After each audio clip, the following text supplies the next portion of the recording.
সন্তান প্রসবের পর নেফাসের সময়সীমা কতদিন, এ সময় কি কি আমল করা যাবে বিস্তারিত বলবেন। একজন মা তিনি সন্তান প্রসব পরবর্তী যে ব্লিডিংটা দেখতে পান, যেটাকে নেফাস বলা হয়ে থাকে, এটির সর্বোচ্চ সময়সীমা হলো 40 দিন।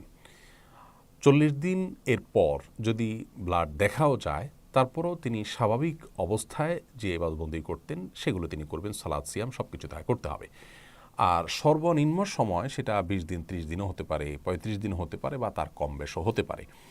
অর্থাৎ সন্তান প্রসবের পর যখনই তার ব্লিডিং বন্ধ হয়ে যাবে তখন থেকে তিনি স্বাভাবিক অবস্থার মতো সমস্ত ইবাদতবন্দি তাই করতে হবে। অন্য সাধারণ অবস্থায় যে বিধানগুলো প্রযোজ্য হয় সেগুলো তার জন্য প্রযোজ্য হবে। তবে 40 দিনের পরও যদি ব্লিডিং অব্যাহত থাকে তাহলে আর সেই ব্লিডিংকে আমলে নেওয়া যাবে না, এটাকে নেফাস হিসেবে গণ্য করা হবে না, বরং 40 দিনের পর থেকে তিনি সালাত সিয়াম কন্টিনিউ করবেন। আর এই অবস্থায় তিনি নেফাস অবস্থায় যতদিন ব্লিডিং থাকবে 40 দিনের মধ্যে, ততদিন তিনি কী কী কাজ করতে পারবেন, কী কী করবেন না, এ বিষয়ে